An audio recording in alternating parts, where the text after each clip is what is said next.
قرآن پاک کے پڑھنے کا طریقہ بتا رہا ہوں. پہلے آپ اپنا نام رکھو. قرآن پڑھنے سے پہلے کیا کہا؟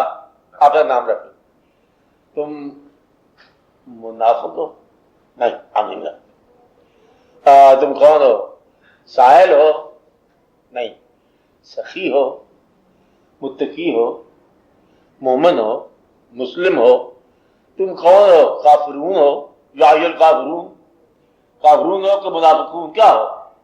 جب تک تمہیں اپنا نام نہ پتہ چلے گا تم قرآن میں کنفیوژن پیدا کرتے رہو. متقی ہو؟ کہتے متقی تو ہم نہیں ہیں. کہتے بھائی قرآن سے تمہیں فیض نہیں ہے. یہ تو شرط لگی پڑی ہے کہ ہدی للمتقین، یہ متقیوں کے لیے ہدایت ہے. اور جب تک تم متقی پہلے ہونا ہے، متقی ہونا نہیں آیا تمہیں، ہمیں تقویٰ، پرہیزگاری، اعتماد، اللہ تعالیٰ کا کچھ موٹی موٹی باتیں تسلیم میں جو ہے اللہ تعالیٰ نے فرمایا وہ نہیں ہے، تو فیض قرآن سے لینے کے لیے کیا جاؤ گے؟ این ممکن ہے تم قرآن سے گمراہی لے کے آؤ. ایک آدمی گمراہی کی بات کر رہے، ڈرنا نہیں ہے. آپ یاد کیا قرآن سے کیسے گمراہی ہوتی ہے؟ قرآن سے ایسے گمراہی ہوتی ہے جس سے حضور پاک کے ساتھ لڑنے کے لیے لوگ آ گئے اور آپ دیکھنے کے لیے بتاؤ. آپ بات سمجھ رہے ہیں؟ آپ 1400 سال بعد کی بات کر رہے ہو اور سب سے بڑی آپ کی آرزو کیا ہے کہ حضور پاک کا دیدار ہو جائے، اور وہ دیدار کے باوجود جنگ کر رہے ہیں. گمراہی سمجھائیے آپ لوگ. تو گویا کہ اس ذات کے ساتھ جنگ کرنا جس کو دیکھنا آپ کی ضرورت کی انتہا ہے، تو مطلب یہ ہے کہ وہ جو آپ کے ایمان کا حصہ ہے ان کا دیدار ان لوگوں کے لیے وہی جو ہے کفر کا ذریعہ ہے.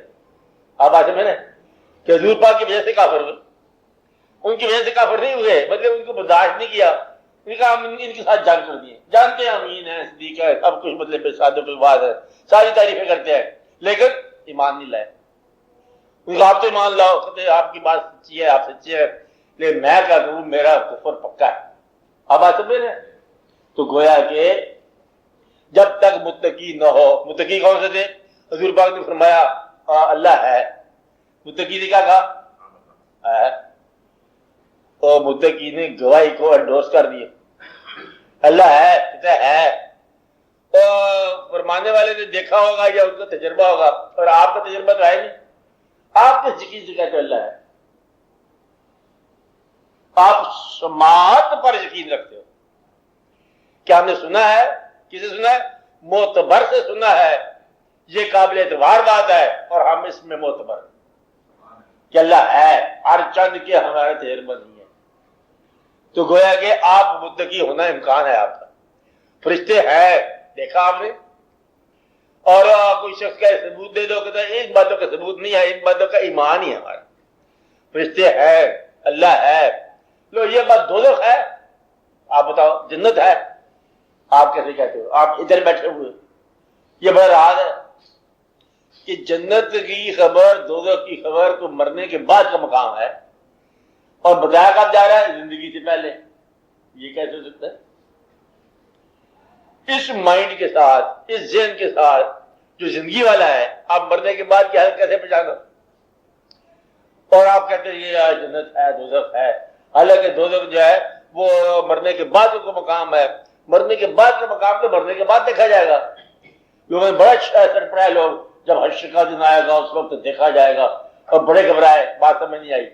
ماننے والوں کو بات سمجھ آ گئی. ان کا جو فرمانے والے ہمارے ہیں ٹھیک ہے، اس میں عمرے ہیں، ہے، سمجھ آتی ہے کہ سمجھنے کی ضرورت کو نہیں ہے، اس میں میرے چشمے ہوں گے، ہے. کہتا یہ تو گرم علاقے کے لیے ہے، جنت ہے. سرد علاقے والوں کے لیے تو وہاں پر ہیٹر ہونے چاہیے تھے. کہنا ایسے ہی ہے جیسے ہے. آپ بات سمجھ رہے؟ فرشتے ایسے ہی ہے جیسے ہیں. کہتے چار ہی کیوں ہیں نمایاں، پانچویں کیوں نہیں ہے تو ہے. اب یہ بات جو ہے یہ کسی کو متقی کو تسلیم ہوگی، اور باقی لوگوں نے تحقیق. حضور پاک نے فرمایا کہ معراج ہو گیا. لوگ گئے آپ کے ماننے والوں کے بعد. آپ بولو، ایسی بات فرمائی ہے آپ نے کہ معراج ہو گیا، اللہ کے پاس چلے گئے، سدرۃ المنتہا کا مقام ہو گیا، بلکہ اس سے آگے کا مقام ہو گیا، قاب قوسین سے بھی آگے کا مقام ہو گیا. ملاقاتیں اللہ کے، ایسا کوئی ہے مقام؟ پوچھا کون فرما رہا ہے؟ آپ کے. نبی فرما رہے ہیں، اور انہوں نے فرمایا ٹھیک ہے معراج کیا ہے، اس پہ بحث کی بات کیا ہے، جسمانی ہو کہ روحانی ہو، تمہیں روحانی ہونے میں کیا فائدہ ہوگا، جسمانی ہونے میں تمہارا کیا تکلیف ہوتی ہے؟ یعنی کہ اللہ کا جو دین بتا رہے ہیں، جو اللہ کے ساتھ کلمہ آپ کو ملا کے پڑھا رہے ہیں اپنا، اور جسمانی معراج کے لیے آپ کو کہا رہے ہیں، اور اگر روحانی ہو جائے تب آپ کو کیا فائدہ ہوگا؟ مطلب یہ ہے کہ یہ کنفیوژن پیدا کیا علماء نے اور باہر کے بھیجے ہوئے علماء نے کہ یہ جسمانی کیسے ہو سکتا ہے جی، اور ٹرانسپورٹیشن کیسے ہو سکتی ہے، وہاں کا میڈیم کیا ہے، وہ میڈیم یہ ہے جس میڈیم کے ذریعے الہام آ رہا ہے، اس میڈیم کے ذریعے بندہ بھی جا رہا ہے۔ جب کلام چل کے آتا ہے، کلام گاڑی میں آتا ہے، کوئی شے آتی ہے جاتی ہے، اس میں کیا دقت ہے آپ کو آنا جانا؟ دوسرا یہ ہے کہ یہ کلام کس کا ہے کہ میں نے اپنے بندے کو سیر کرائی، کیسے ہے جی؟ سبحان الذی اسریٰ بعبدہ، پاک ہے وہ ذات جس نے آپ نے سیر کری اپنے بندے کو آج کی رات۔ بیان کس کا ہے؟ اللہ کا۔ پاک ہے وہ ذات اللہ کی جس نے سیر کرائی۔ اللہ سیر کرانا چاہے تو کوئی روک سکتا ہے؟ اللہ کہتا ہے میں نے سیر کرائی، آپ اس میں تم جھوٹ کہتے ہو۔ اللہ سیر کرائے تو جو بڑی سیر کرائے، اور اللہ چاہے تو انہیں مستقبل سے آگاہ کر دے، تمہیں کیا تکلیف ہے؟ تم کو جو غیب کا جاننا کتنے جاننا، اللہ چاہے اندازہ لگاؤ غیب کی آپ بات کر رہے ہو، ساری کائنات کے اندر اللہ اور اللہ کے فرشتے درود بھیجتے جا رہے ہیں، صرف غیب ہی چھپا کے بیٹھے ہیں، بچے والی بات کر، درود بھیجتے جا رہے ہیں، تسلیم بھیجتے جا رہے ہیں، کلمہ پڑھاتے جا رہے ہیں، تو غیب چھپا دیا انہوں نے، چھپا کیا لے غیب پہ، جب کہ حاضر ہو ہی جانا ہے، یہ نہیں ہے۔ ان باتوں کو سمجھو۔ دوسرا اس کے سمجھنے کا طریقہ یہ ہے کہ جو ذات جہاں سے بلندی کو پرواز کرتی ہے، یہ ورٹیکل پرواز ہے، کیا وہ ہاریزونٹل پرواز نہیں کرے گی؟ اور مستقبل کا کے لیے مشکل ہے۔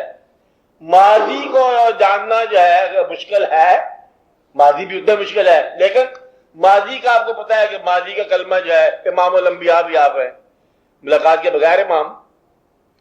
جو ذات ماضی کے انبیاء کی امام ہے، وہ مستقبل کے اولیاء کی بھی امام۔ اس میں دقت کیا؟ اچھا ایک ذات موجود نہیں ہے بفرض محال، تو کلمہ آپ کا جائز نہیں ہے۔ آپ کلمہ حال کا پڑھ رہے ہیں کہ ماضی کا پڑھنا، کہ اللہ تعالیٰ جو ہے وہ ہمارے لیے نہیں ہے کوئی معبود مگر اللہ جو کہ ہے، اور محمد صلی اللہ علیہ وسلم جو کہ رسول تھے، کلمہ ہی نہیں بنتا۔ تو ہیں تو کب ہیں؟ اگر آج ہیں تو ان کا مستقبل تو ہوا پڑا ہے، اب تیرا ماضی نہیں ہو رہا، تیرا مستقبل نہیں ہو رہا، آپ کیوں کہتے ہو کہ اللہ تعالیٰ نے چھپا کے رکھ دیا؟ ہاں بحث نہ کرو، وہ کہتے ہو غائب نہیں جانتے ہو، پتہ نہیں ہے، تو جان لے تو تمہیں کیا رہ جائے، نہ جان لے تمہیں کیا رہ جائے۔ اگر تم دل سے نبی کو مان لو تو پھر اس کی صفات کو ماننے میں تمہیں دقت کیا ہے؟ اور صفات کے اندر جھگڑا کیا ہے؟ تم نے دل سے قبول ہی نہیں کیا، تمہیں موقع ملے تم نبی بنو، ایک دفعہ بننے ہو، چار دفعہ بننے ہو، جھوٹے ہو کے باہر نکل گئے، اب کیا نبی بننا ہے تم؟ اس لیے یہ بات جو ہے نا، نبی کی صفات میں مبالغہ جائز ہے۔ کیا کہا؟ نبی کی صفات میں مبالغہ جائز ہے۔ نبی کے یعنی جس کا محبوب کی صفات میں مبالغہ جائز ہے۔ آپ کے پاس محبوب، اللہ تعالیٰ مبالغہ فرماتے ہیں پورا ہے، اللہ تعالیٰ بیان کرتے ہیں، ایسے ایسی صفات بیان کر رہے ہیں پیغمبروں کے لیے، ادھر سے گزار رہے ہیں مچھلی کے پیٹ سے، السلام علی یونس، سلام علی نوح، نوح پر سلام بھیج رہے ہیں، بیٹا دریا کی نظر ہو رہا ہے۔ اللہ تعالیٰ کی بادشاہی ہیں، جو مرضی کرے، اسلام اپنی جگہ پر، آپ بات سمجھ رہے ہیں؟ لہٰذا اللہ تعالیٰ کی عطا، اللہ نے فرمایا کہ میں نے یہ کائنات نہیں بنانی تھی مگر آپ کے لیے۔ اب مستقبل کا ہے اس میں کائنات میں کہ نہیں ہے؟ جو کائنات باعث تخلیق کائنات آپ ہوں تو باعث تخلیق مستقبل بھی آپ ہوئے، تو باعث جو ہے بے خبر ہو سکتا ہے؟ باعث بے خبر نہیں ہو سکتا۔ تو لہٰذا اس میں کوئی دقت والی بات نہیں ہے۔ میں یہ کہہ رہا ہوں قرآن پاک کو سمجھنے سے پہلے کچھ تھوڑا سا مطلب ہے، آپ اپنا مقام بتاؤ، تم ہو کون؟ منافق ہو تو منافق ہی نکلو گے قرآن سے۔ اگر تحقیق کے لیے گئے ہو، تحقیق قرآن سے نہیں ہوگی، تحقیق ذات سے ہوگی۔ بیان سے تحقیق آپ نہیں کر سکتے، اللہ کا کلام ہے، یہ تو ماننے کے بعد آپ کو یہ کلام آپ کو لطف دے گا، آپ کو بات سمجھ آئے گی، پہلے تسلیم کرنے کا مقام ہے۔ اس لیے آپ کو یہ سارے دقت ہوتی ہے۔ اللہ تعالیٰ نے ایک مقام پہ یہ فرمایا ٹھیک، دوسرے مقام پہ وہ فرمایا وہ بھی ٹھیک، اور دونوں باتیں بجک وقت صحیح۔ اب اللہ تعالیٰ کے محبوب صلی اللہ علیہ وسلم کا جو ارشاد ہے وہ صحیح، اور جو قرآن کا ارشاد ہے وہ صحیح۔ تو میں یہ بتا رہا تھا کبھی ایسا سوال آ جائے کہ حدیث پاک کی اگر بات اور ہو، قرآن پاک کی بات اور ہو، تو ایسا سوال بنا کے کسی کے سامنے پیش نہیں کرنا جب اس کا ایمان نہیں رہے گا یا تمہارا نہیں رہے گا۔ دونوں باتیں صحیح ہیں، صرف سمجھنے کی چاہیے بات۔ اچھا، تو یہ کبھی مقابلہ نہیں کرنا، کبھی مقام کا مقابلہ نہیں کرنا، اللہ کا مقام کیا ہے، پیغمبر کا مقام کیا ہے، یہ ان دونوں میں بڑا کون ہے تو اندازہ لگو۔ اگر آپ پیغمبر صلی اللہ علیہ وسلم سے ملو تو انہوں نے فرمایا اللہ ہے، اور وہ اللہ کی عبادت کرتے ہیں، یہ مقام ہے، اور وہ عبادت کرتے ہیں تو وہ اللہ معبود ہوا اور آپ لوگ عابد ہوئے، اس لیے مقام آسان ہو گیا۔ اس لیے جو سجدہ کرنے والا ہے اس کا مقام کیا ہے، ساجد کا، جس کو سجدہ کر رہا ہے وہ مسجود کا مقام طے ہو گیا۔ دونوں ہی بلند ہو سکتے ہیں، بہت بلند ہو سکتے ہیں۔ لیکن آپ یہ بتاؤ کہ سورج جو ہے وہ اس کی نسبت سے نچلی منزل دور ہے کہ اوپر والی منزل دور ہے؟ سورج کے لیے برابر ہے۔ سورج کے مقابلے میں، انفینٹی کے مقابلے میں سمندر میں سے ایک دریا نکل جائے تو کتنا فرق پڑے گا؟ اور کوئی فرق نہیں پڑے گا۔ 4 دریا مل جائے کوئی فرق نہیں پڑے گا۔ اللہ بھی بلند سے بلند ہے اور اللہ تعالیٰ کے محبوب کی ذات بھی بلند سے بلند ہے۔ ان دونوں کا احاطہ ہو تو ہم ماپ کے بتائیں، ہمارے لیے دونوں ہی بلند، کبھی ذاتوں کا مقابلہ نہ کرنا۔ تو یہ دونوں ہی ہمارے لیے، ہمارا کلمہ ہی مکمل ہے اسی بات سے۔ یہ خیال رکھنا سوال بنانے سے پہلے کبھی نہ کرنا کہ یہ بات کیا وہ بات کیا، دونوں صحیح ہیں۔ قرآن پاک کی تضاد کی باتیں بھی صحیح ہیں، اور یہ پہلے اللہ نے یہ فرما دیا پھر اللہ نے وہ فرما دیا، پہلے بنی اسرائیل کے لیے خیر کے کلمات کہہ دیے، پھر تم گمراہ ہو گئے ہو، تو پھر یہ گمراہ ہو گئے تو نیکیاں ان کی رحمتیں کیسی ہو گئی، ساری بات دیکھنے والی ہے۔ دونوں باتیں صحیح ہیں، سب باتیں صحیح ہیں۔ اب صاحب اللہ تعالیٰ جو فرمائے وہ کیا ہے؟ صحیح، سمجھ آئے تب صحیح، نہ سمجھ آئے تب بھی صحیح۔ ہاں اب آپ سوال کریں۔